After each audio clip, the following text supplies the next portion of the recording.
quero meditar na palavra do Senhor hoje com a querida igreja, num texto sagrado que se encontra na carta aos Hebreus, capítulo de número 2.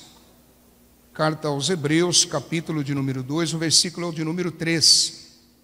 Carta aos Hebreus, capítulo 2, versículo de número 3. Nós vamos ler um pequeno versículo para podermos estar então meditando a respeito daquilo que Deus tem para conosco nesta noite. Você que tem facilidade em achar o texto sagrado, se tem alguém ao lado aí com alguma dificuldade, você pode estar ajudando esse querido irmão. Todos acharam? Diz assim o texto bíblico, Hebreus capítulo 2, versículo 3. Como escaparemos nós se negligenciarmos tão grande salvação? Eu vou ler mais uma vez. Como escaparemos nós se negligenciarmos tão grande salvação? Pai, esta é a tua palavra. A tua palavra é inerrante, a tua palavra, como diz em Isaías, é como a chuva e a neve que cai, e ela tem um propósito. Por isso, ó Deus, nesta noite, em nome de Jesus, todos nós que estamos aqui possamos receber a tua palavra que nos consola, que nos admoesta, que nos corrige, que nos dá direção, que nos dá sabedoria, e que cada um de nós possamos sair daqui nesta noite ainda mais abençoados do que quando entramos, em nome de Jesus, amém, e graças a Deus. Queridos irmãos, a Bíblia ela vem nos dizendo aqui, o escritor aos Hebreus, que nós não podemos negligenciar tão grande salvação.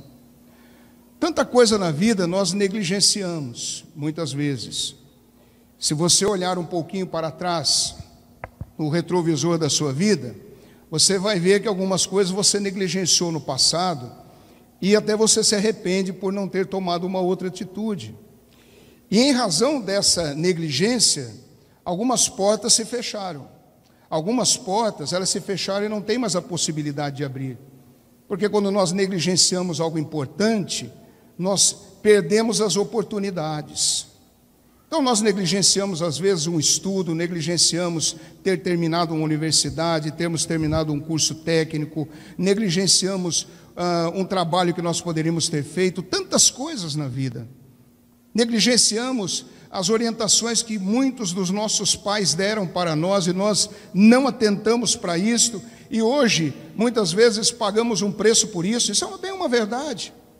Mas a palavra de Deus aqui, ela vem dizendo que nós não devemos negligenciar tão grande salvação, porque a coisa mais importante na vida de um ser humano é a salvação que Deus nos deu. Não existe nada, absolutamente nada nesta vida que nós possamos alcançar, ganhar, conquistar, que seja mais importante que a salvação, que o direito que nós temos de morar no céu é a eternidade com Deus. A vida, ela é muito curta. Se você começar a lembrar agora de 5 anos atrás, 10 anos atrás, 30 anos atrás, você vai falar, meu Deus, como o tempo passa rápido, como as coisas acontecem rápido conosco. E nós não podemos negligenciar isto. A salvação, é bem verdade, que é uma atitude de Deus para conosco. Jesus, ele diz lá em João 6,44, quando ele fala assim, que ninguém pode vir a ele se o Pai não o trouxer. Deus nos leva até Jesus, e Jesus no versículo 33 do mesmo capítulo, ele diz, aquele que o Pai me trouxer, de forma nenhuma lançarei fora. A salvação é a misericórdia de Deus que se manifesta a nós, pecadores, a nós que caímos, que nascemos com a natureza pecaminosa, que não, nascemos inimigos de Deus. E Deus, num ato de amor, como o pastor Paulo, se eu não me engano, falou aqui, ele citou e deu a entender ser a passagem bíblica de Romanos 5,8, onde a Bíblia diz que Deus prova o seu amor para conosco, em que Cristo morreu por nós, sendo nós ainda pecadores. Nós não tínhamos nada para oferecer para Deus, e Deus então, ele manifesta a sua graça, a sua glória, a sua condescendência. A palavra condescendência quer dizer que uma autoridade maior, um ser maior, alguém com poder maior se abaixa para socorrer o menor. Deus, ele aplicou a condescendência na nossa vida quando Jesus Cristo vem à terra. Mas a deliberação de Deus, a determinação de Deus para que houvesse essa salvação, ela não acontece a partir da queda no Éden. Às vezes nós pensamos que Deus, ele resolveu elaborar um plano salvífico quando Adão e Eva caíram. E na verdade isto aconteceu muito antes. A primeira carta de Pedro, no capítulo 1, no versículo 19 e 20, a Bíblia diz que o sangue do Cordeiro é conhecido antes da fundação do mundo. Antes que todas as coisas existissem, houve um decreto de Deus, aonde o Filho derrama o seu sangue para que nós pudéssemos ser alcançados por esta maravilhosa graça. Quando Jesus morre na cruz, se completa aquilo que está escrito em Gálatas: vindo a plenitude dos tempos. Quando Jesus morre na cruz, executa-se literalmente um ato que aconteceu na eternidade, antes que todas as coisas existissem. E isto é muito maravilhoso. Isto é a expressão, é um axioma. Axioma quer dizer, é a prova irrefutável de que Deus ama a cada um de nós. Às vezes você entrou aqui cabisbaixo, triste, por algum motivo, alguma coisa que possa ter acontecido ainda hoje mesmo, ou durante essa semana, ou lutas que você vem passando, e as lutas mais doloridas são as lutas que nós travamos com os próximos, com o pai, com a mãe, com o filho, com um parente próximo. Mas Jesus, ele já vem dizendo isso. Então, nós que conhecemos a Bíblia, nunca somos pegos de surpresa. Usando um palavreado mais popular, nós que conhecemos a palavra, nenhum de nós entramos numa canoa furada dizendo: eu não sabia que isso aqui era assim. Todos nós sabemos das dificuldades, das lutas que existem na vida em ser cristão. Em nenhum momento a palavra de Deus vem dizendo que ser cristão, que seguir a Cristo aqui na terra é um mar de rosas. Muito pelo contrário, Jesus diz que nos enviaria como ovelhas no meio de lobos. E Jesus, ele diz que esse mundo jaz no maligno e que nós devemos ter bom ânimo. As dificuldades existem, mas com essas dificuldades acontecendo, mesmo com elas acontecendo, nós continuamos firmes na fé, porque nós não negligenciamos tão grande salvação. Agora, a salvação, eu coloco ela como algumas etapas que acontecem em nossas vidas. E eu classifiquei aqui como 4 etapas da salvação. Poderiam ser mais, mas pelo menos 4 etapas nós precisamos meditar, porque é importante que nós entendamos o que é a salvação. Nós precisamos entender qual é esse processo, o que representa a salvação, como Deus elaborou, como as coisas acontecem. Porque senão nós nos tornamos somente religiosos, nós acompanhamos os acontecimentos, como alguns sectários acompanham, sem entender o processo. Então nós precisamos entender, espera um pouco, o que é a salvação, o que representa, como que ela acontece, qual é o passo a passo da salvação. E aí eu coloco e classifico ela em 4 etapas que são as seguintes: a propiciação, a justificação, a redenção e a regeneração. Isso daí é uma coisa que nós precisamos entender. Hoje, a chamada teologia da prosperidade não fala sobre isso. As pessoas entram na igreja, às vezes ficam um tempo convivendo em um grupo religioso e não entendem o que é propiciação, não entendem o que é justificação, o que é redenção, o que é regeneração. E é exatamente por isto que muitos estão valorizando mais o que Deus pode nos dar do que o que Deus é. Isto nos leva a termos alguns conflitos com Deus. Pode levar as pessoas a terem alguns conflitos no seu relacionamento com Deus. As pessoas não entendem muitas vezes que o principal ganho do ser humano, como eu falei no início, é nós temos o direito de morar no céu.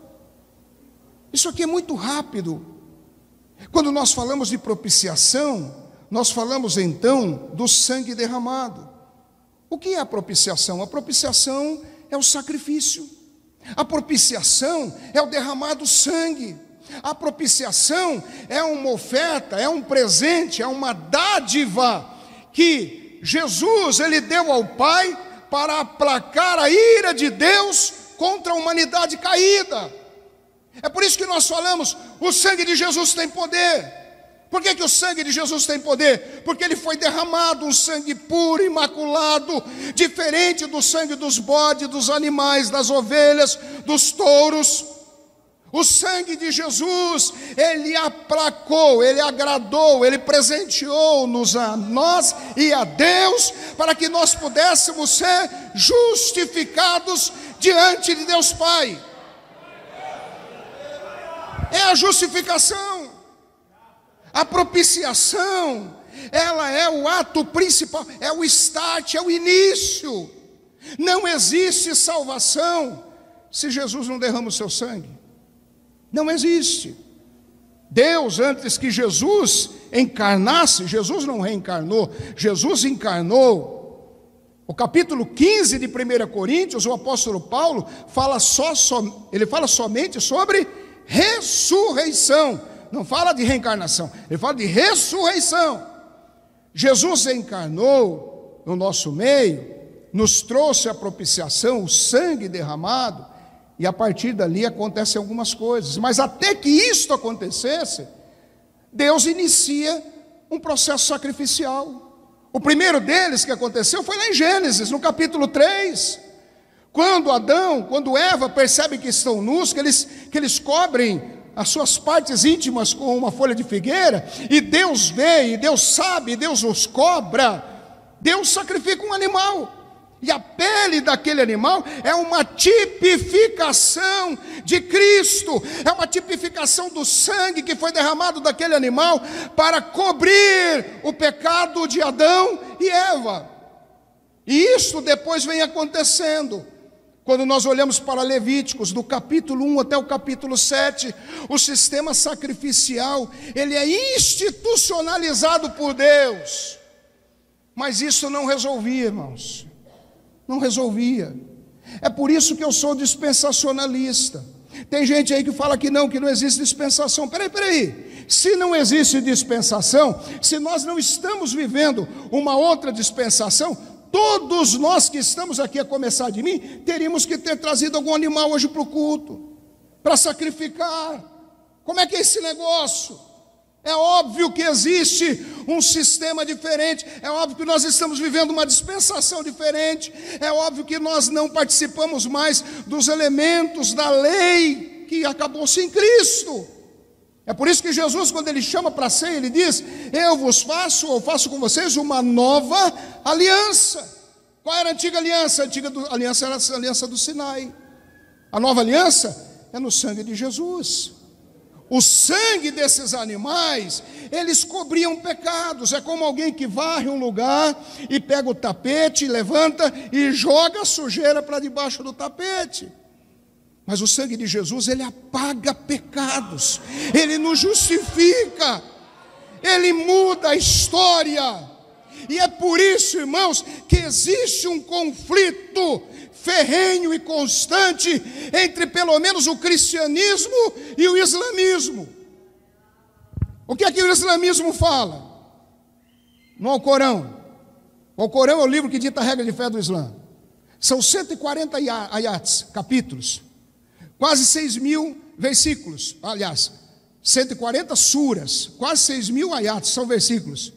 O capítulo 4 do Corão, o ayat 157, diz que Jesus não morreu, que Jesus foi substituído.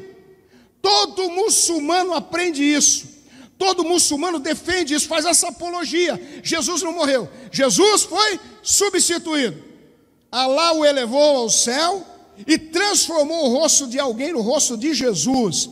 Por isso, os judeus estão em confusão. Está escrito isso no Corão. Você pode conferir depois na internet. Está lá, ou se você tiver um Corão, você vê lá. A coluna mestra do islamismo nega que Jesus tenha morrido na cruz. Eles negam isto. Por que eles negam? Sabe qual é o último ser que queria que Jesus fosse para a cruz? O diabo. O diabo não queria que Jesus morresse na cruz. O diabo fez de tudo para que aquele momento do Gólgota não chegasse ao seu ápice. Nós vemos desde o início Jesus sendo perseguido, os pais de Jesus sendo perseguidos, os fariseus tentando inclusive jogar Jesus pelo precipício. Que absurdo. Eu vejo esses dias, em alguns lugares falaram assim, que houve festa no inferno, quando Jesus morreu na cruz. Aonde que a Bíblia diz isso, irmãos? Aonde que o inferno fez festa porque Jesus morreu? Primeiro que Satanás não está no inferno. Satanás ele está aqui nos ares, com as potestades que existem. A Bíblia não diz isso não, muito pelo contrário. Ele era o último ser que queria ver Jesus morrer na cruz, porque a morte de Jesus na cruz foi a martelada final de Deus no seu decreto que ele realizou lá em 1 Pedro 1,19, como eu disse. Lá no capítulo 19 de João, quando deram vinagre para Jesus, e ele tocou os lábios naquele vinagre, Jesus disse: está consumado. Todo o ato redentivo que Deus havia decretado se cumpriu na cruz naquele dia. O islamismo diz que não. O que a Bíblia diz? Primeira carta aos Coríntios, capítulo 15, versículo 3. O apóstolo Paulo vem dizendo verdadeiramente: Cristo padeceu, sofreu, morreu e ressuscitou segundo as Escrituras. No versículo 4 ele ratifica, e no versículo 14 ele diz: se Cristo não morreu e não ressuscitou, vã é a nossa pregação e vã é a vossa fé. A verdade é que Jesus morreu e ressuscitou, e o sangue de Jesus, ele cobriu, ele apagou, ele aniquilou os pecados e nos justificou diante de Deus.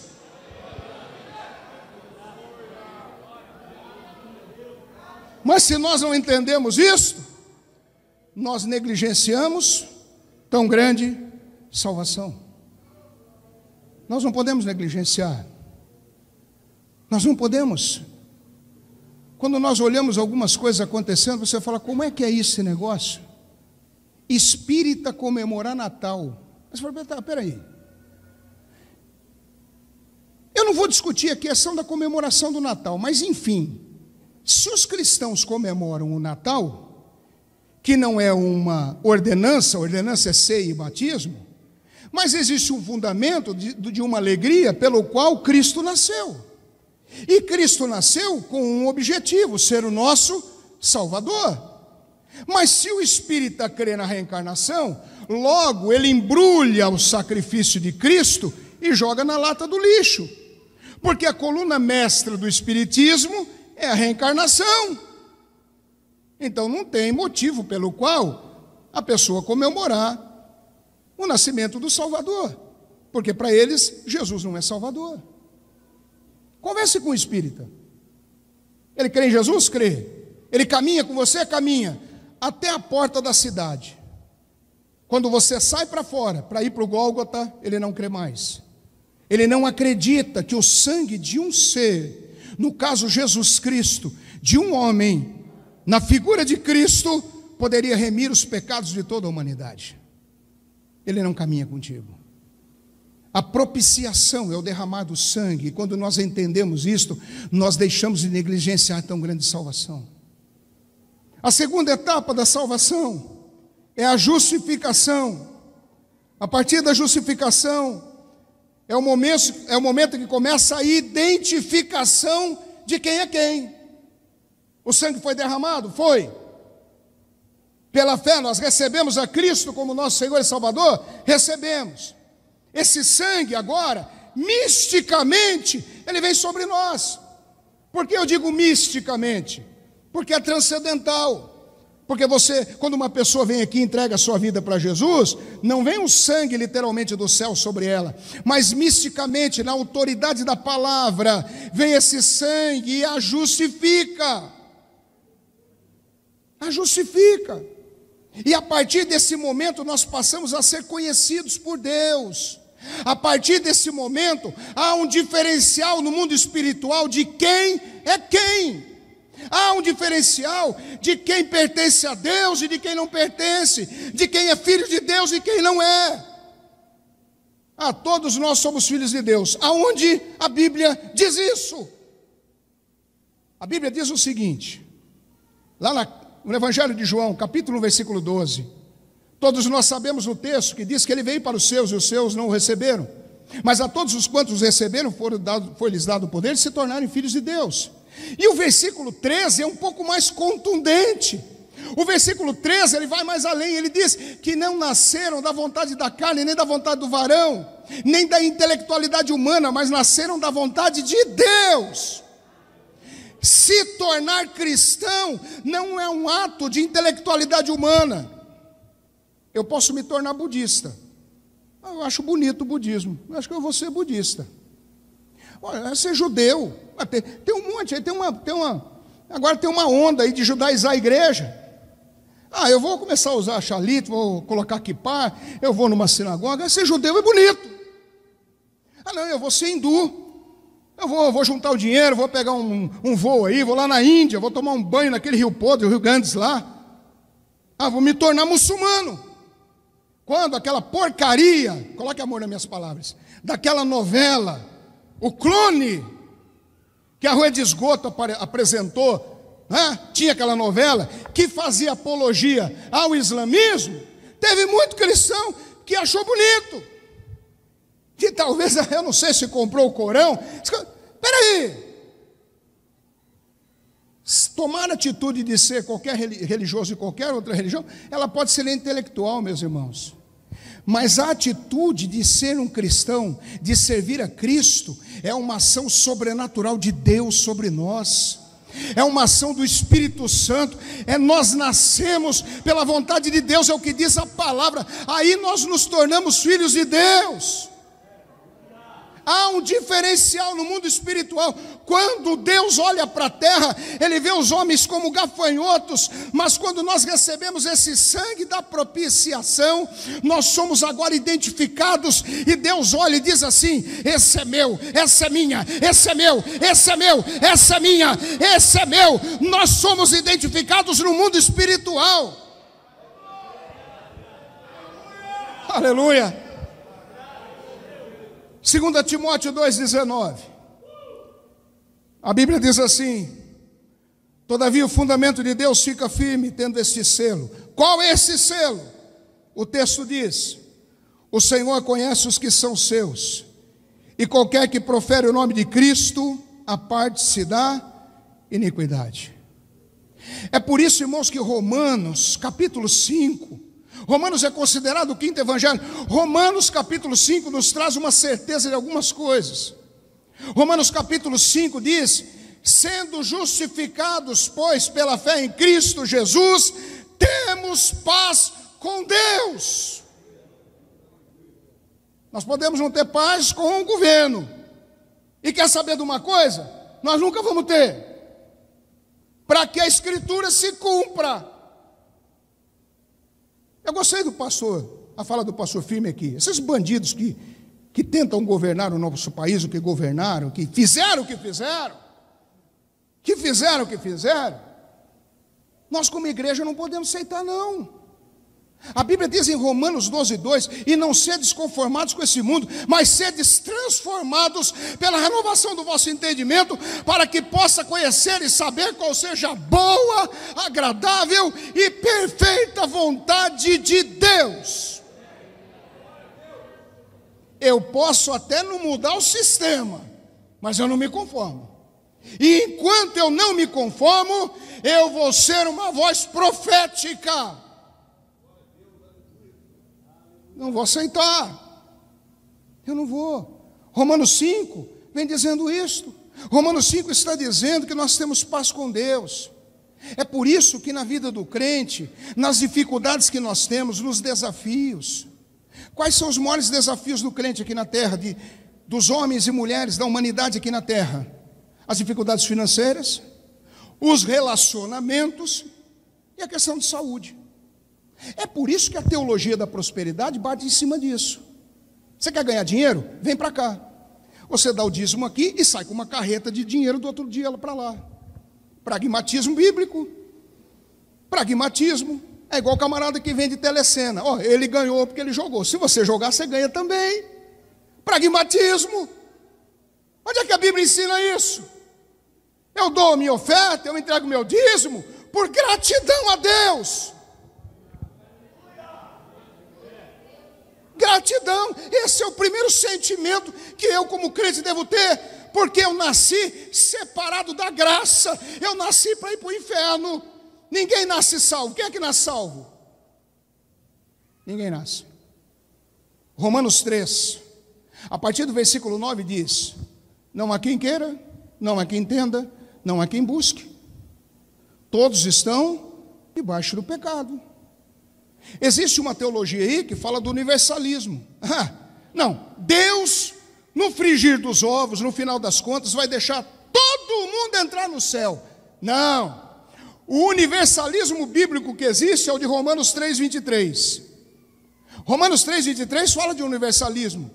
Fala que toda a humanidade está debaixo do pecado e todos carecem da misericórdia de Deus. Esse é o universalismo que existe.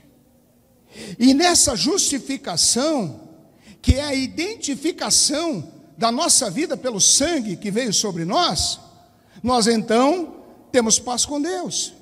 E sabe qual é a grande maravilha disso tudo, meus irmãos? É aquilo que nós já falamos hoje e citamos agora de pouco. Deus prova o seu amor para conosco em que Cristo morreu por nós, sendo nós o que ainda? Pecadores. Escute uma coisa.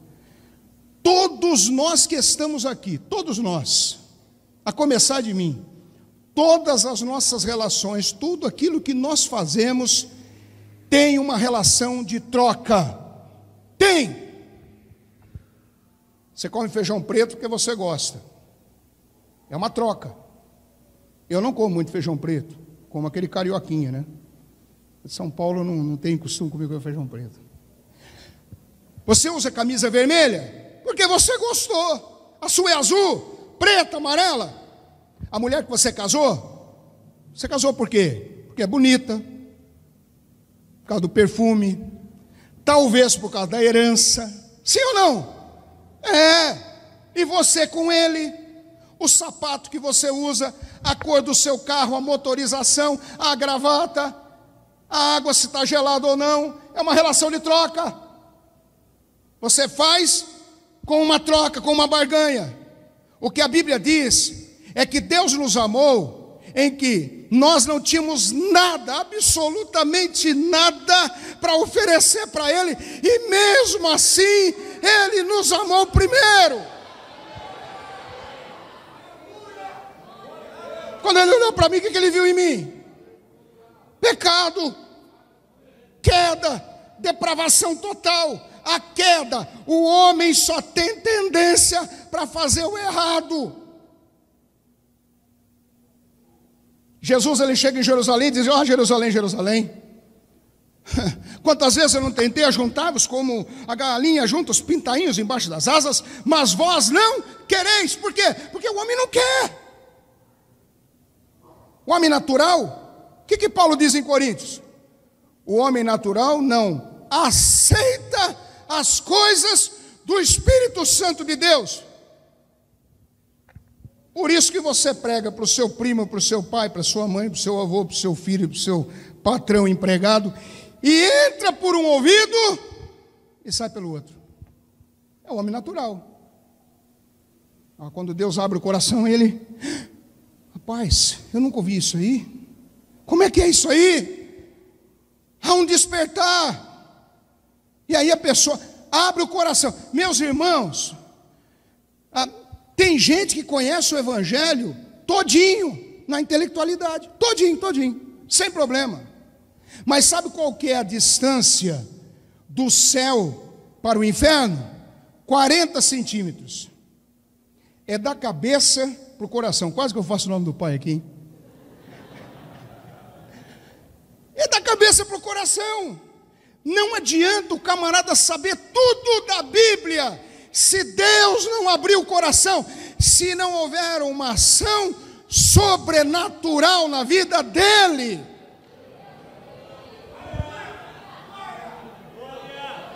Aí ele se torna justificado. Aí muda. Aí nós entendemos as coisas de Deus. Aí nós começamos a entender a soberania de Deus. Nem tudo nós vamos entender, irmãos. Nem tudo. Existem coisas que nós só vamos saber na glória e outras não. Meu Deus, o tempo passa rápido demais. Em terceiro lugar, eu vou correr. Vem a redenção.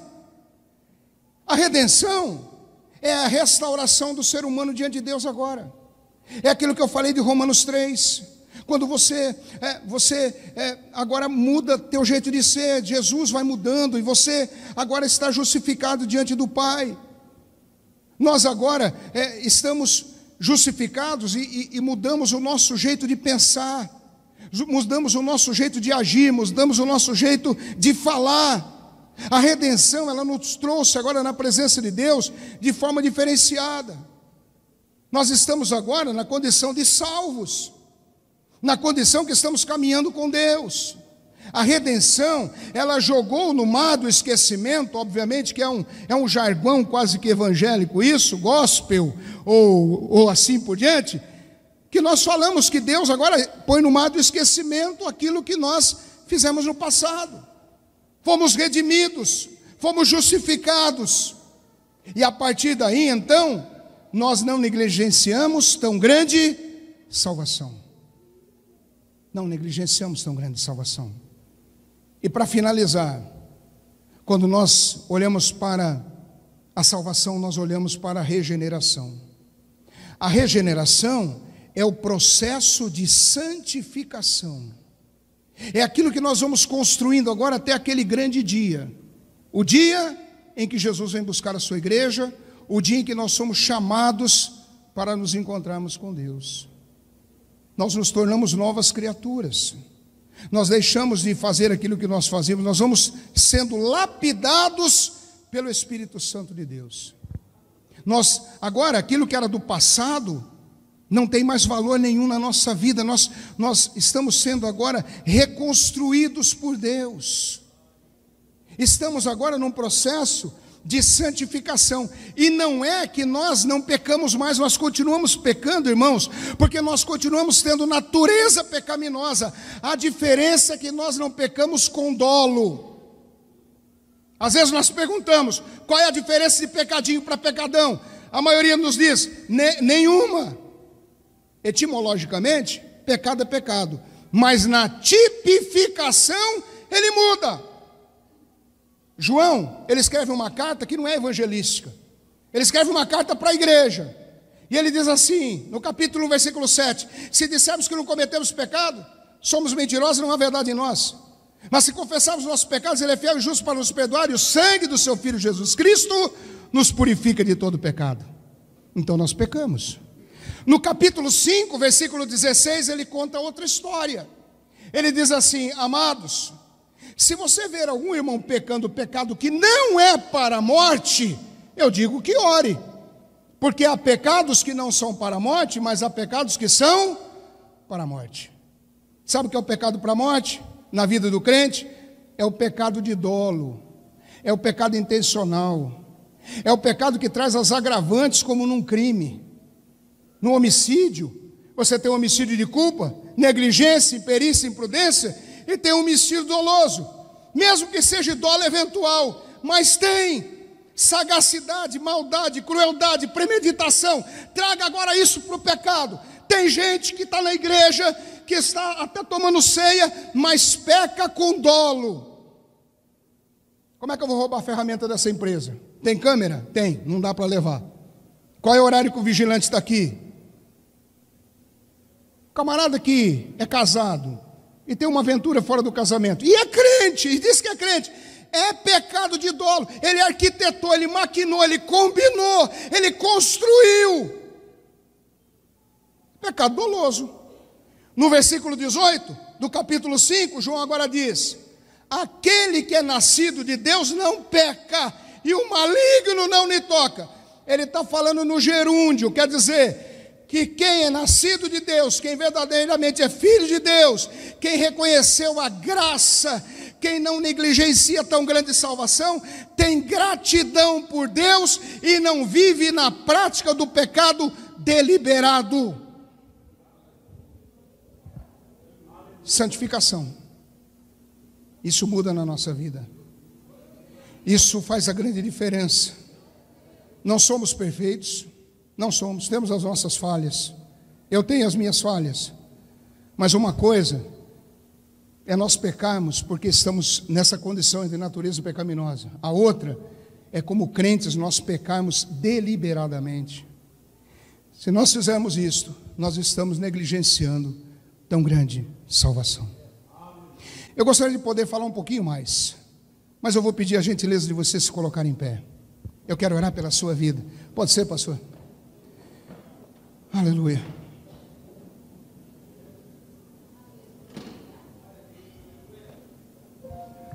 Sabe, irmãos, quando nós nos reunimos na presença de Deus como igreja, a igreja é a instituição mais poderosa que existe na face da terra. Não existe nada, absolutamente nada, mais poderoso nessa terra que a igreja. É por isso que Satanás, ele quer ganhar adoração. E ele ganha até a adoração do mundo, dos negócios, de tudo quanto é coisa. Mas ele nunca vai receber a adoração da igreja. Porque a igreja adora somente a Jesus, a Deus. Você que está aqui hoje pela primeira vez, você que está visitando essa igreja pela primeira vez, pela segunda vez, você que vem aqui há algum tempo, você está no melhor lugar do mundo. É o melhor lugar que você poderia estar. Mas deixa eu te falar uma coisa. Ser simpatizante do Evangelho não resolve o problema. A Bíblia diz que eu devo crer no meu coração que Deus ressuscitou o seu Filho dentre os mortos e confessar com a boca. E a partir daí eu sou salvo. Sabe o que custa para você isso? Nada. Somente você confessar, somente você entregar sua vida, somente você dizer: Deus, eu quero agora me tornar um filho de Deus, eu quero ter essa herança de morar no céu, daquilo que a Bíblia diz, que as ruas são de ouro. Você pode imaginar um negócio desse? Que no momento em que você fechar os seus olhos aqui, imediatamente você é recebido por Jesus. Irmãos, aquelas pessoas que estavam em Brumadinho, lá em Minas, ninguém estava pensando em morrer naquele dia. As pessoas estavam comendo, bebendo no refeitório da companhia. Outros estavam trabalhando, outros estavam fazendo alguma coisa, e de repente vem uma avalanche de 15 metros de altura de lama e sepulta mais de 500 pessoas. Hoje é o primeiro dia do resto de nossas vidas.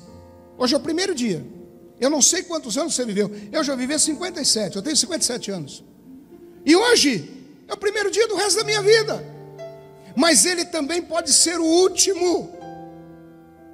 E se ele for, para onde você vai? Aonde você vai se deparar na eternidade? Deus está lhe dando uma oportunidade. Eu não vim aqui para pregar um evangelho de terror, mas eu não posso sair daqui culpado pelo sangue de ninguém.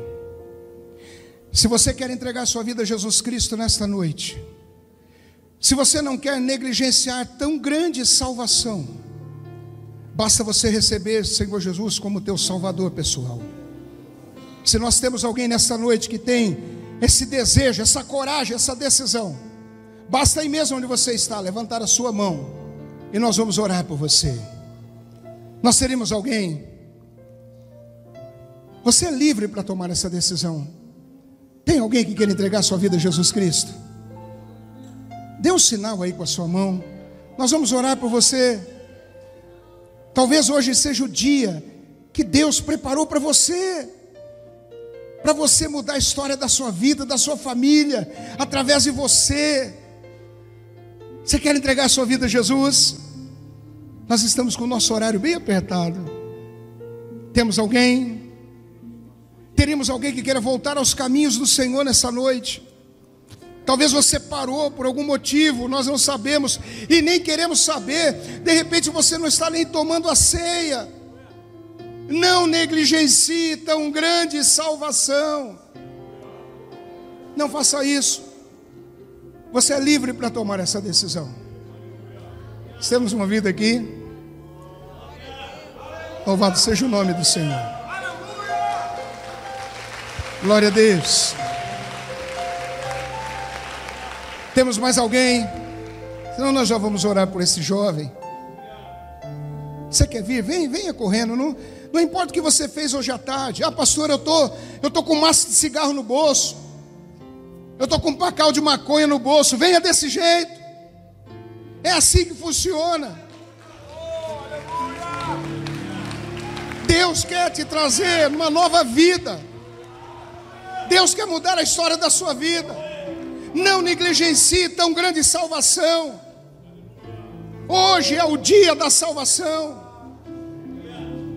Aleluia. Temos mais alguém? Senão nós já vamos orar. Realmente, estamos num aperto do horário. Eu vou orar por essas vidas. Como que é seu nome, jovem?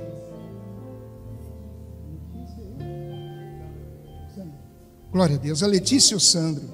Vocês estão recebendo a Jesus? Glória a Deus. Vamos orar por eles? Você repete a oração comigo, Sandro? Você repete, Letícia?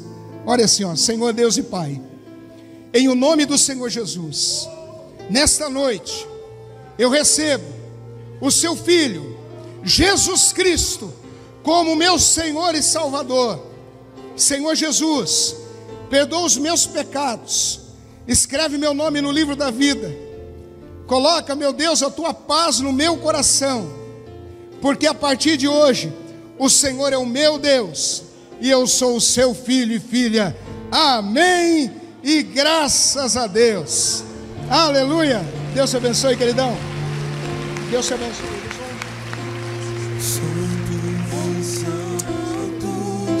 Em outro lugar. Glória a Deus. Eu gostaria de orar pela sua vida, rapidamente. Eu gostaria de orar pela sua vida. Eu vou pedir que você chegue perto aqui do altar, pode ser? Vem aqui perto. Todos nós, eu sempre digo assim, todos nós precisamos de oração. Eu preciso. Eu tenho esposa, tenho filhos, tenho netos. E se nós não oramos, nós corremos o risco de negligenciar tão grande salvação. Vem aqui, eu quero orar por você. De repente o inimigo quer apresentar a você uma armadilha esta semana, para você negligenciar a salvação, para você dizer, isso não tem nada a ver, eu vou fazer isso, vou fazer aquilo. Não, meus irmãos, nós não podemos retroceder. Nós somos chamados para vencer com Cristo. O Espírito Santo de Deus está sobre a nossa vida, sobre a sua vida. Como eu falei, a igreja, ela tem autoridade. Talvez você está enfermo, enferma. Vem aqui, vamos orar. A Bíblia diz que a oração do justo pode muito em seus efeitos. Eu quero orar pela sua família, para que Deus, através do Espírito Santo, visite a sua casa, e toda a legalidade que o diabo possa ter encontrado ali, seja nesta noite quebrado, arrancado, aniquilado, cancelado, em nome de Jesus. Em nome de Jesus. Ore comigo, como se fosse o último momento de oração da sua vida, como se fosse a última oração que você fosse fazer. Clame a Deus, e Deus irá responder a tua vida.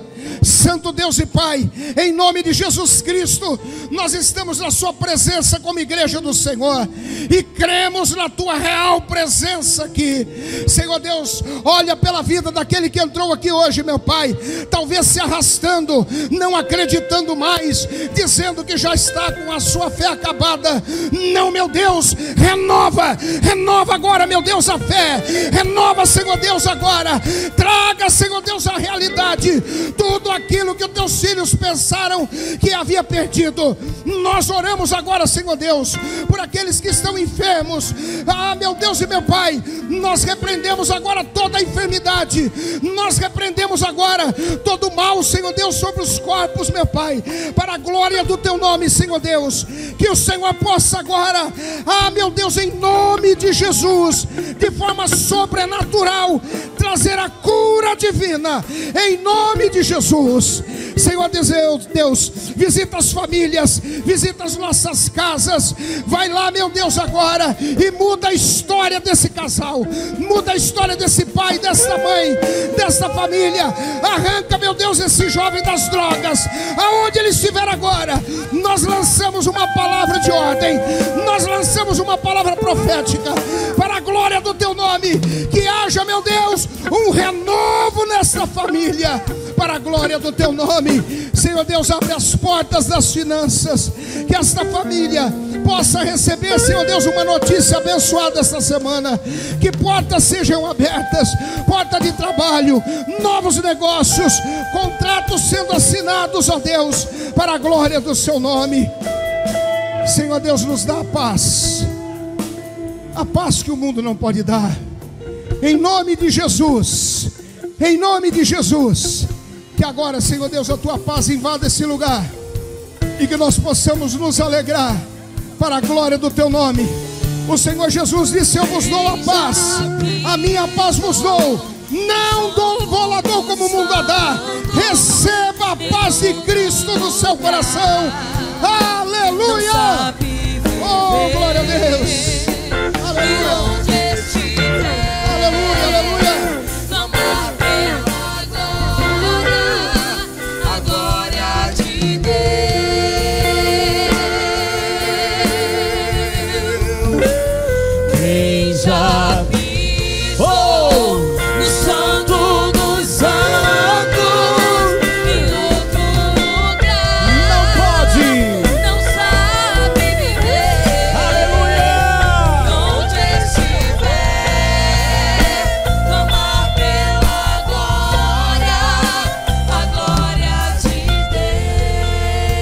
Glória a Deus, aleluia. Pastor Cláudio, eu glorifico a Deus que a palavra que o senhor ministrou aqui é a palavra que é ministrada a todos os cultos. Que Jesus salva, que Jesus cura e que Jesus batiza com o Espírito Santo. Esta é uma igreja que vive a autenticidade da palavra, o evangelho da propiciação, da justificação, da santificação. Jesus te salva. Justificação, irmão, é mais ou menos assim: a gente cometeu uma série de erros e alguém vem nos acusar, só que Jesus libera um decreto dizendo: ela já está absolvido, nenhuma condenação há para aqueles que estão em Cristo Jesus. Quantos estão em Cristo Jesus? E depois, comendo a palavra, sendo limpo pela palavra, nós somos santificados, deixando os velhos costumes e vivendo em novidade de vida.